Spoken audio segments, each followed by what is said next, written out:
రాష్ట్రానికి అవమానం అంటూ తెలంగాణకు పెట్టుబడులు రాకుండా అడ్డుకోవడానికి కుట్ర. రాష్ట్రానికి ఎందుకు అవమానమో మాకు అర్థం కాలే. అంటే ముఖ్యమంత్రికి అవమానమైంది కాబట్టి అది రాష్ట్రానికి అని అంటే, మరి రాష్ట్రంలో ముఖ్యమంత్రిని బండబూతులు తిడుతున్నారు. మరి అంటే అది అందరికీ తిట్టినట్ట కాదు కదా. మీకు గౌరవం వస్తే మీ పార్టీకి మీ ప్రభుత్వానికి మాత్రమే గౌరవం ఇచ్చినట్టుగా, గౌరవం వచ్చినట్టుగా, మీ కష్టానికి ఫలితం దక్కినట్టుగా. కానీ ఒకసారి ఇట్లాంటివన్నీ జరిగితే, లేదా అవమానం జరిగినా ఏదైనా జరిగినా అది రాష్ట్రానికి అవమానంగా తీసుకొచ్చి మన నెత్తి మీద పెడుతుండు, మంచిగా రుద్దుతుండు. మనకు ఆయనకు జరిగిన అవమానాన్ని తీసుకొచ్చి మనకు రుద్దుతుండు. అందుకే తెలంగాణకు పెట్టుబడులు రాకుండా అడ్డుకోవడానికి కుట్ర. ఇది ఆంధ్రజ్యోతి పత్రికలు వచ్చింది. సచివాలయంలో విలేకరుల సమావేశంలో మాట్లాడుతున్న సీఎం రేవంత్, చిత్రంలో డిప్యూటీ సీఎం బట్టి, మంత్రులు పొంగులేటి, ఉత్తమ్ సీతక్క అంటూ. నిజంగా చెప్తున్నా కదా, అసలు అవమానం ఫస్ట్ నీ పక్కన ఉన్నటువంటి మంత్రులే చేస్తారు. ఎందుకంటే ప్రెస్ మీట్కి వచ్చే ముందు గతంలో చూసినటువంటి సందర్భాలను బట్టి మాట్లాడాలంటే ముఖ్యమంత్రి వచ్చే ముందే సీటింగ్ అరేంజ్మెంట్ జరిగి ఇక్కడ మంత్రి ఎక్కడ కూర్చోవాలి, ఎమ్మెల్యేలు ఎక్కడ కూర్చోవాలి, అండ్ ఎవరెవరు అధికారులు ఎక్కడ కూర్చోవాలి అనేది ఫిక్స్ చేసి పెడతారు. ముఖ్యమంత్రి రాగానే అందరూ లేచి ఆయనకి వెల్కమ్ చెప్తూ ఆయనకి దండాలు పెట్టుకుంటా కూర్చోబెడతారు. అన్న ఇది ఎట్లా, అది నియంతృత్వం అవుతుంది, అది నియంత పోకడవుతుంది, అది రాచరికపు పోకడ, అది దొరతనము అని మాట్లాడేటోళ్ళు కూడా మాట్లాడతారు. కాకపోతే గౌరవం, అది మనిషికున్న గౌరవం కాదు, అది ఆ సీటుకున్న గౌరవం. ఆ సీటుకున్న గౌరవం కన్నా లేచి ముఖ్యమంత్రికి నమస్కారం చేయాలి. మనకంటే పెద్దవాళ్ళు ఎవరొచ్చినా లేచి మొక్కి, ఇంకా పెద్దవాళ్ళు అయితే కింద సాష్టాంగ నమస్కారం లేదా పాదాభివందనం చేసేటువంటి సంస్కృతిలో ఉన్నటువంటి మనము మన రాష్ట్రానికి ప్రథమ పౌరుడైనటువంటి ముఖ్యమైనటువంటి, సరే గవర్నర్ తర్వాత అనుకోండి, ఆయన ఇచ్చేటువంటి మర్యాద గౌరవం ఎంత ఉండాలి? లేచి దండం పెట్టానా పెట్టొద్దా? సరే లేదు, మా దగ్గర ప్రజాస్వామ్యం ఎక్కువ. ఏ ప్రజాస్వామ్యం ఎక్కువ? ముఖ్యమంత్రి వచ్చిన తర్వాత మంత్రులు వచ్చి కూర్చున్నాడా? ముఖ్యమంత్రి వస్తుంటే మంత్రులు కుర్చీలకి లేవకపోవడమా? ఇది గతంలో కూడా చూసినాం. అందుకే అది కూడా యాడ్ చేస్తూ ఉన్నా. సో ఇక్కడ నిన్న దాని గురించి సోషల్ మీడియాలో అయితే మస్తుగా నడుస్తూ ఉందనుకో. తను చెప్పేది ఏంటంటే, నన్ను గుజరాత్ సీఎంకి అనుమతి ఇచ్చి నన్ను ఎందుకు అడ్డుకున్నారు అని అడుగుతూ, లండన్ పర్యటనకు అనుమతి ఇచ్చి అమెరికాకు నిరాకరణ. లండన్కు పర్మిషన్ ఇచ్చారు, కానీ అమెరికాకి ఎందుకు ఆపారు నన్ను, దీనికి కారణమైంది అని చెప్పి ఇలా మోడీని అడుగుతూ ఉన్నాడు.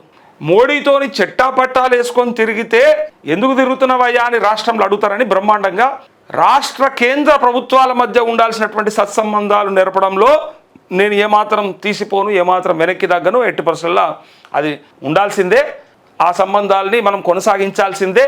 ప్రభుత్వాల మధ్య అట్లాంటి సుహృదు భావ సందర్భాలు ఉండాలి అని చెప్తాడు. వాతావరణం ఉండాలి, సుహృదు భావ వాతావరణం ఉండాలి, కలిగి ఉండాలని చెప్తాడు. మరి అంత పెద్ద పెద్ద పదాలు పలికినప్పుడు మరి ఎందుకోసానికి ఇలా పర్మిషన్ రాలేదు? మరి అంత మంచిగా ఆయనతో ఉన్నప్పుడు మరి అమారసే జుడిజావ్ అని కూడా ఆయన అంత మంచి ఆఫర్ ఇచ్చిన తర్వాత కలిసి నడుస్తున్నాము అని అన్నాక, కలిసి రాష్ట్రాన్ని దేశాన్ని ముందు తీసుకెళ్తాము అని అనుకున్నాక పర్యటనని ఎందుకు ఆపినట్టు? ఒక్కసారి విదేశీ పెట్టుబడులు గుజరాత్కు రాకుండా తెలంగాణకు వెళ్తాయనే నా అమెరికా పర్యటనను అనుమతి నిరాకరించారు. ఇది రాజకీయ వివక్ష, చిన్నచూపు, రాష్ట్రంపై చులకన భావం. ఇంకా గుజరాత్కు సీఎం సలహాదారుగానే మోదీ వ్యవహార శైలి, సత్సంబంధాలకు మేము ప్రయత్నిస్తున్నా, కేంద్రం సహకరించట్లేదంటూ ఇంకా మళ్ళీ రివర్స్ తీసుకపోయి ఆలనెత్తి మీద ఇస్తారు. నేను మంచిగానే ఉన్నా, నేను సత్సంబంధం నేర్పాలనే ప్రయత్నం చేస్తున్నా అంటే తమరే చెప్తుంది, మమ్మల్ని చూస్తే దొంగల లెక్క చూస్తున్నారు, చెప్పులు ఎత్తుకపోయే లెక్క చూస్తున్నారు, కాబట్టి మా పరిస్థితి బాగలేదు అని చెప్పి తమరి ముఖం చూసే అన్నారు అని చెప్పి తమరే గతంలో చాలాసార్లు మాట్లాడి ఇలా సత్సంబంధాల కోసం ప్రయత్నం చేస్తున్నాం, దీనికోసం చేస్తున్నాం, దానికోసం చేస్తున్నాం అంటే వాళ్ళకి ఎరక నువ్వు ఏమడుతావు? వాళ్ళకి తెలుసు ఏం ఎత్తుకపోతావు, వాళ్ళకి తెలుసు కాబట్టి నీ దగ్గర రాణిస్తలేరని ఇలా వాళ్ళు అంటారు. ఏం చెప్తారు మరి? ఇలా కేంద్ర ప్రభుత్వం, మోదీ ప్రభుత్వం, ఎన్డీఏ ప్రభుత్వం, కూటమి ప్రభుత్వం ఆ మాట అంటే ఏం చెప్తారు? ఎందుకంటే మీరే అంటారు చెప్పులు ఎత్తుకపోయేటోళ్ళు లెక్క చూస్తున్నారు అంటే తమను ఎత్తుకపోతారేమో అన్న అనుమానంతో ఇట్లా వాళ్ళు రాణిస్తలేరా? చెప్పులు ఎత్తుకపోయేటోళ్ళని మేమెందుకు రానియాలి అటువంటి వాళ్ళు అని అనుకుంటున్నారని వాళ్ళంతా వాళ్ళే సెల్ఫ్ సర్టిఫికేషన్ ఇచ్చుకున్నాక మేమెందుకు మళ్ళా అవకాశం ఇవ్వాలని చెప్పి రాణిస్తలేము అంటే ఏం చెప్పాలి?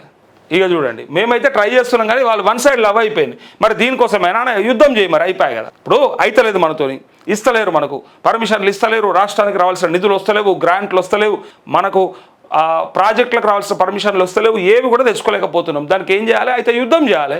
ఇప్పుడు అయితే సై, లేకపోతే నై, ఇంకేమున్నది? లేకపోతే కొట్లాట, లేకపోతే పోరాటం చేయి. ఎట్లాగూ మీది ఆ పార్టీ మీద పోరాటం చేసేదే కదా. కేంద్రంలో రాహుల్ గాంధీ ప్రతిదాన్ని వ్యతిరేకిస్తాడు కదా, ఏ బిల్లు పెట్టినా వ్యతిరేకిస్తాడు, ఏ మాట చెప్పినా వ్యతిరేకిస్తాడు, ఏ నిర్ణయం తీసుకున్నా వ్యతిరేకిస్తాడు. మరి నువ్వేదో చేసేస్తా, ఇది చేస్తా, అది చేస్తా అని చెప్పి ఏదో ప్రయత్నం చేస్తే ఇలా ఏమైంది? లాస్ట్కి ఏమైంది? పరాభవం అయింది, అవమానం అయింది. ఇలా వస్తే నాది అంటివి క్రెడిట్, పోతే అందరిది అనబడుతుంది, పోతే మొత్తం రాష్ట్ర ప్రజలందరిది అని చెప్పబడుతుంది, రాష్ట్రానికి అవమానకరం అని చెప్పబడుతుంది. మరి అదే ముచ్చట చెప్పారు కదా మొదటి నుంచి. మోదీ మనకేమి ఇస్తలేడు మన రాష్ట్రానికి. స్టేట్ రీఆర్గనైజేషన్ యాక్ట్లో పెట్టినటువంటి వాటిని కూడా ఇప్పటిదాకా ఏవి కూడా చేయలేకపోయినరు, అవన్నీ కూడా నెరవేర్చలేకపోయినరు. సో రాష్ట్రానికి రావాల్సినటువంటివి ఇంకా చాలా ఉన్నాయి అని చెప్పిన తర్వాత కూడా ప్రాజెక్టులకు అనుమతుల నుంచి మొదలు పెడితే మనకు రావాల్సిన జిఎస్టీ రిటర్న్స్ దాకా రావాల్సినటువంటి నిధులు పెండింగ్లో ఉన్నాయి, పంచాయతీలకు రావాల్సిన నిధులు రావాల్సినవి ఉన్నాయని చెప్పి ఎన్నోసార్లు ఎంతోమంది మాట్లాడిన తర్వాత, వేల కోట్ల రూపాయలు మనకు రావాలని తెలిసిన తర్వాత ఇక వాళ్ళు ఇస్తలేరు, చేస్తలేరు అన్నప్పుడు మనం ఏం చేయాలి? పోరాటం చేయాలి. అదే అడిగారు ప్రజలు కూడా.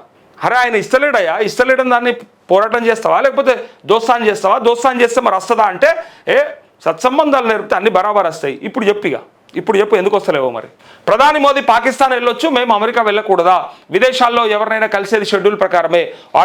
అక్కడ అడుగడుగునా వెంట విదేశీ రాయబారులు ఉంటారు. నా లక్ష్యాన్ని అడ్డుకోలేరు, ఒప్పందాలతో అధికారులు తిరిగి వస్తారు. కేంద్రం ప్రధాని మోదీపై తీవ్రస్థాయిలో ధ్వజమెత్తిన సీఎం రేవంత్ సురేఖ అంశంపై కమిటీ నిర్ణయం తీసుకుంటుందని వ్యాఖ్య అంటూ ఇక్కడ నేను అమెరికా వెళ్ళాలనుకున్న సమయంలోనే వైబ్రెంట్ గుజరాత్ పేరిట ఆ రాష్ట్ర ముఖ్యమంత్రి భూపేంద్ర పటేల్ కూడా పెట్టుబడుల కోసం అమెరికా, కెనడా పర్యటనకు వెళ్లారు. అమెరికా పెట్టుబడులు గుజరాత్కు రాకుండా తెలంగాణకు వెళ్తాయన్న ఉద్దేశంతో నా పర్యటనకు అనుమతి నిరాకరించారు. గుజరాత్ అభివృద్ధికి ఇబ్బంది కలుగుతుందన్న ఉద్దేశం తప్ప రాజకీయ కారణాలు ఏవి లేవంటూ ఇది పూర్తిగా రాజకీయ వివక్ష. అంటే ఇప్పుడు మాకు అర్థమైంది ఏంటంటే, రాష్ట్రం బాగుండాలంటే సప్పుడేక ఒక ప్రాంతీయ పార్టీ అయితే బెటర్ ఏమో అని అనుకోవాలి. ఇప్పుడు రెండు జాతీయ పార్టీలే కదా. నువ్వు పోతే ఆయన పోనిస్తలేడు, అడ్డం పడుతుండు, పర్మిషన్ ఇస్తలేడు అని చెప్పారు కదా. సో ఇప్పుడు ఏమనుకోవాలి? మీకు పడదనమాట, రెండు పార్టీలకు పడదు కాబట్టి ఒకరికొరు కాళ్ళు బట్టి ఇట్లా ఎండ్రకాయలు కదా గుంజుకుంటాయన్నమాట. ఎవరు ఎదిగితే మళ్ళీ వాళ్ళు ఎదగద్దని చెప్పి గుంజు పడేస్తాయి అనమాట. దీనికంటే సప్పుడేక ఇక రెండు పిల్లులు కొట్లాడితే మధ్యలో కోత చెతకపోయినట్టు మధ్యలో వేరేటోళ్ళు అయితే చక్కగా చేస్తారని ప్రజలు అనుకునేలాగా చేస్తున్నారు వీళ్ళిద్దరు కలిసి. నేను ప్రయత్నం చేస్తున్నా, వన్ సైడ్ లవ్ చేస్తున్నా, ఆయన కూడా చేస్తారు అనుకున్నా, కానీ చేస్తలేడు. అంటే ఇద్దరు కలిసి చేసేది ఏంటి అంటే తెలంగాణకు చేతుల చిప్ప. ఇద్దరు ఇలా దేశంలో ప్రతిపక్షంలో ఉన్నటువంటి వాళ్ళు రాష్ట్రంలో అధికారంలో ఉన్నారు, రాష్ట్రంలో ప్రతిపక్షంలో ఉన్నటువంటి వాళ్ళు దేశంలో అధికారంలో ఉన్నారు.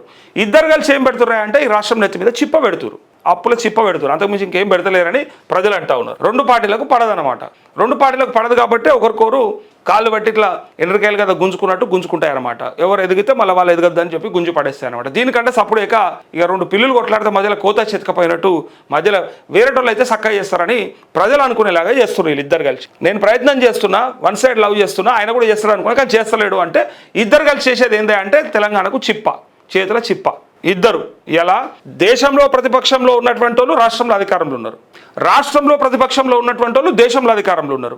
ఇద్దరు కలిసి ఏం పెడుతున్నారంటే ఈ రాష్ట్రం నెత్తి మీద చిప్ప పెడుతున్నారు, అప్పుల చిప్ప పెడుతున్నారు. అంతకుమించి ఇంకేం పెడతలేరని ప్రజలు అంటా ఉన్నారు.